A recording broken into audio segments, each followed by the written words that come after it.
Please do subscribe to Prajabheri News Channel.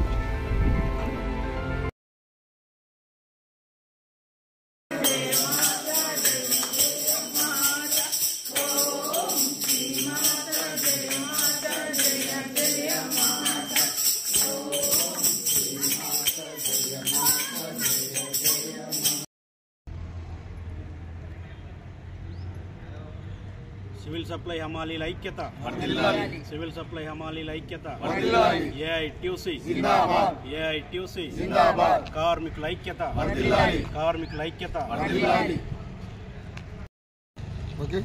Civil supplies కార్పొరేషన్లో పనిచేస్తున్నటువంటి హమాలీలకు, స్వీపర్లందరికీ AITUC Nizamabad జిల్లా సమితి పక్షాన, అదే రకంగా యూనియన్ పక్షాన విప్లవ ధన్యవాదాలు తెలియజేస్తూ ఉన్నాను. పోరాడి జీవోను సాధించుకున్నటువంటి కార్మికులందరికీ కూడా శుభాకాంక్షలు తెలియజేస్తా ఉన్నాను. దాదాపు 2024 జనవరి 1వ తేదీ నుంచి సివిల్ సప్లై కార్పొరేషన్లో పనిచేస్తున్న హమాలీలు, స్వీపర్లకు కొత్త రేట్లు, వేతనాలు అమల్లోకి రావాల్సినటువంటి అవసరం ఉన్నది పెంచుకొని.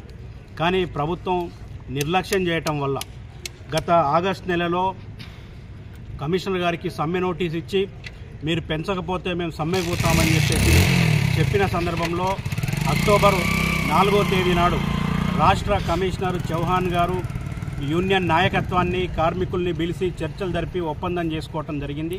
ఆ చేసినటువంటి ఒప్పందాన్ని కూడా ఇవాళ కమిషనరు జీవో రూపంలో ఇవ్వనటువంటి సందర్భంలో జనవరి 1వ తేదీ నుండి సమ్మెలోకి వచ్చినటువంటి విషయం అందరికీ తెలిసిందే.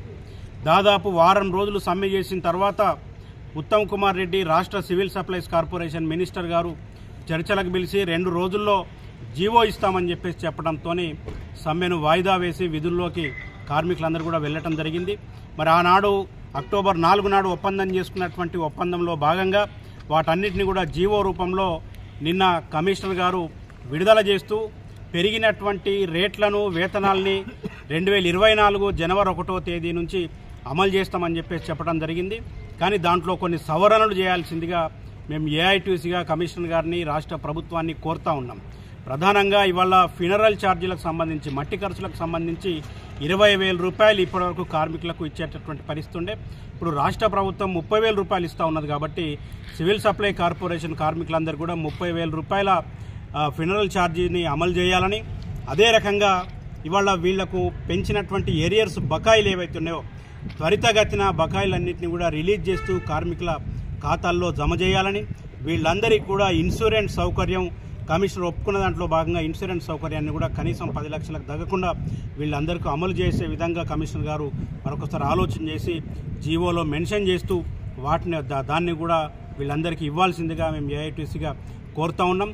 ఏదేమైనా ప్రభుత్వం అంగీకరించిన దాంట్లో భాగంగా వీళ్ళందరికీ కూడా జీవో రూపంలో ఇచ్చినందుకు రాష్ట్ర ప్రభుత్వానికి కూడా ఏఐటీసీ తరఫున సివిల్ సప్లైస్ కార్పొరేషన్ కమిషనర్ గారికి, అదే రకంగా జిల్లా అధికార యంత్రాంగం కూడా మేము సమ్మె కోఆపరేట్ చేసినందుకు, మాకు జీవో రావడానికి సహకరించినటువంటి కలెక్టర్ గారికి, డిఎం గారికి, డిఎస్ఓ గారికి, వారందరికీ కూడా ధన్యవాదాలు తెలియజేస్తా ఉన్నాం.